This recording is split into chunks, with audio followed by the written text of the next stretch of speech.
Pour changer un peu, je vous propose ici un petit reportage chez moi, dans ma forêt-jardin. Là, vous voyez les poules qui s'activent. Comme ça, vous allez voir à quoi ressemble une forêt-jardin d'environ 7 ans, avec des arbres qui ont été plantés de façon échelonnée depuis 7 ans jusqu'à il y a 2 ans et même à l'automne dernier, il me semble. En effet, j'ai planté ici pendant 5 ans, voire un peu plus, de 2016 à 2021. Je conseille à tous de procéder ainsi de façon échelonnée. Je vais vous présenter les différents arbres et plantes. Évidemment, il n'y aura pas tout, mais ça vous donnera une bonne idée. Donc c'est parti. Là, je vous montre un pommier qui fait des pommes à chair rouge, qui a été planté il y a 1 an. C'est un des plus récents. Ici, des fraisiers. Je vais vous mettre au fur et à mesure les noms des plantes. Là, c'est des framboisiers qui sont un peu dans les orties. De la blette. Ça, j'adore. Ça se ressème. J'en mets un peu partout.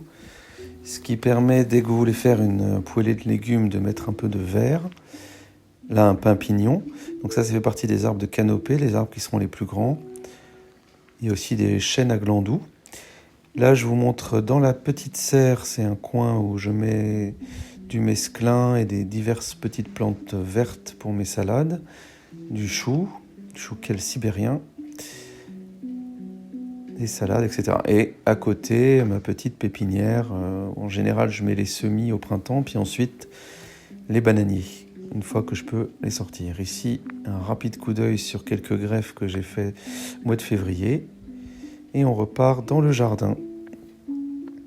Là, c'est le pommier kazakh, tout en fleurs. À côté, il y a un prunier qui fait des petites prunes muscat qui étaient déjà là. Et ensuite, un lilas.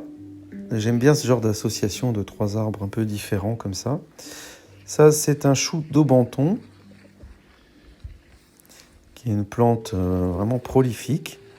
Vous pouvez en manger toute l'année. Moi, je me suis un peu lassé du goût à force d'en manger, mais c'est très bon. C'est très, très agréable d'avoir du chou comme ça toute l'année. Ça, c'est l'un de mes nombreux cognaciers. Une des plantes qui tapissent le sol du jardin-forêt, donc un bouillon blanc, et à côté, un romarin. Ici, un merveilleux amélanchier, alors ça, j'adore. C'est des petites baies que je mange comme ça dans le jardin quand c'est mûr en été. Il y a 7 ou 8 variétés différentes. Pareil, ça je dévore dans le jardin, c'est des cassis. Ici des argousiers, j'attends les argousses, j'en ai pas encore eu, mais j'ai peut-être pas assez de variétés, il faut que je vois ça. J'en ai quand même 3 ou 4 de ce côté. Ici, le fameux gumi du Japon.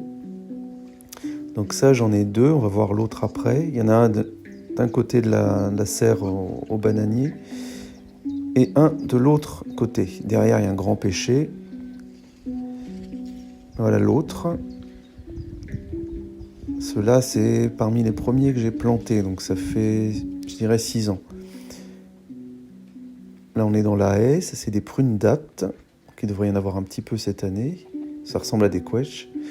Derrière, le lilas blanc. Donc une chose importante, c'est que j'ai choisi là c'est du poirier, cet endroit parce que les haies sont intéressantes. Là, il y a du yucca, dont on mange les fleurs. J'ai fait une petite vidéo là-dessus que vous pourrez aller voir si vous ne l'avez pas encore vue.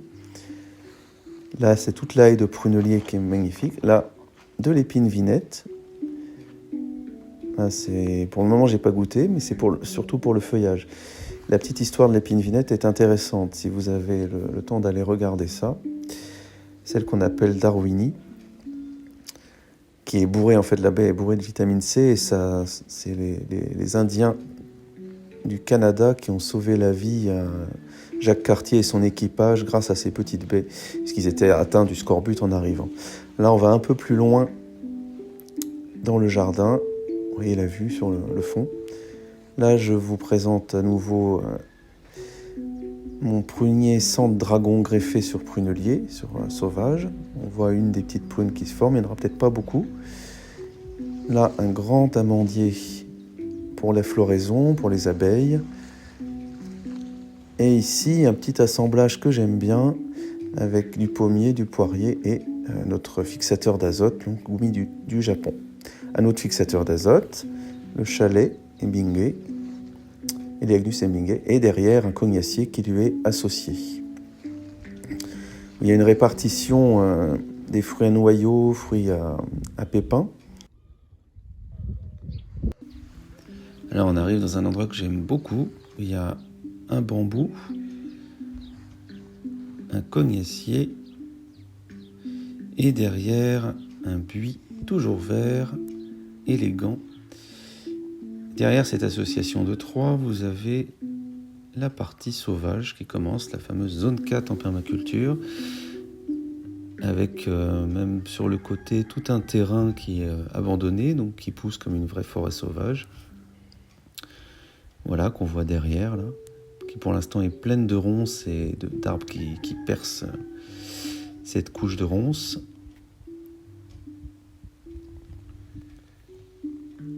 On revient dans mon jardin forêt et aussi quelques primes verts qui poussent au printemps, qu'éventuellement de temps en temps je mange. C'est très bon, en omelette par exemple. Alors parmi tous mes cognaciers, il y a le cognacier Aromatnaya. Donc c'est celui-ci, pas encore tout à fait fleuri, un petit peu en retard par rapport aux autres, et qui fait des coins qu'on peut manger tel quel, cru. Ça c'est un azérolier. Bon, j'ai goûté, c'est un peu fade, mais c'est bon, ça se mange. Encore un autre cognacier. Et ici, un de mes nombreux néfliers allemands. Ça va être la variété Nottingham. Et on retrouve Aria, ma grosse cocotte. Et on conclut ce premier tour du jardin par le grand arbre, le chêne qui veille sur tout le monde. Autre variété à découvrir, c'est le feijoa du Brésil. Donc là, il y en a deux. En général, je ne peux pas résister au fait de déguster un peu les fleurs au printemps, qui sont délicieuses. Là, je vous montre, ce sont c'est tout ce qui est dans le poulailler. Donc, il y a différentes variétés de fruits à noyaux. Et des croisements, je crois qu'il y a de la cerise croisée avec de la prune. Il y a des mirabelles, etc. Et il y a l'un des oliviers. J'en ai quelques-uns. Ce sont des variétés comme le Aglando, des choses comme ça. Ils sont de l'arrière-pays de l'Hérault, résistantes au froid. Ça, c'est un framboisier grimpant. Il y a aussi de nombreuses plantes médicinales tapissantes, par exemple ici de la menthe marocaine. Alors là, on passe devant la maison. Ce sont des arbousiers que je vous montre. J'ai déjà goûté, c'est un peu fade, mais c'est pas mauvais. Il y a d'autres arbres à côté. Là, il y a un figuier. On voit les jeunes figues de printemps qui commencent à se former. Ils sont très jolis. Et s'il ne gèle pas, j'en aurai probablement. Là, le palmier à gelée, qui est magnifique. On fait des confitures avec ses fruits.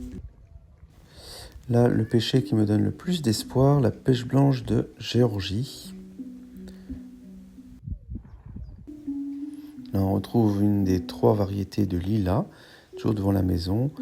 Et ensuite, on va retrouver aussi les petites plantes médicinales qui tapissent le sol, les artémisias notamment. Et mon merveilleux cardon de Saint-Palais, plein palais, dont je mange un petit peu de temps en temps. Donc là, vous voyez du néflier allemand, un peu d'ail perpétuel en passant, du laurier pour la sauce,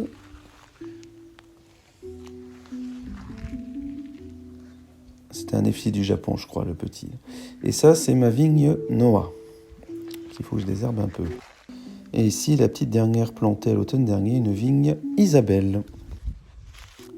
Et ça comparse une vigne Clinton. Et ici, nous retrouvons le nashi, ou poire de Chine. C'est vraiment un fruit délicieux. L'ail perpétuel. Et on va derrière la maison, donc c'est la 3e partie du jardin. où il y a les Montmorency. C'est vraiment le domaine du cerisier de Montmorency et de tous ses rejets. Il y en a un peu dans tout le jardin. Là, ils sont en fleurs. Ça fait des cerises aigres, mais assez douces quand même, et qui sont délicieuses. Ça, c'est mon grand abricot prune. Et il y a divers autres arbres, pommiers, d'autres nachis, des argousiers, à ne pas confondre avec arbousiers. Un magnifique Eleagnus, je crois que c'est un olivier de Bohême, celui-là. Et vous voyez le papa de tous les Montmorency. Là, je vais vous montrer successivement l'entrée du jardin. Et ensuite, on va voir la maison, là où je vis, qui est juste en face. Vous avez donc un jardin devant la maison, avec beaucoup d'arbres, qui est très dense. Un jardin derrière, pareillement, et le jardin en face, qui fait environ 2000 m² que j'ai construit en pensant beaucoup au jardin des fraternités ouvrières, un Boucron, en Belgique. Parce que c'est à peu près la même surface, et même si c'est un peu moins dense le mien. J'ai pas mis un arbre tous les mètres. Donc je vous laisse conclure, je vous laisse terminer cette vidéo avec quelques photos, en espérant que ça vous aura plu et que vous aurez apprécié ce petit voyage dans mon univers forestier et arbustif. Si vous n'êtes pas abonné, n'hésitez pas à vous abonner et à me soutenir en tout cas. Je vous en remercie du fond du cœur. Bonne journée!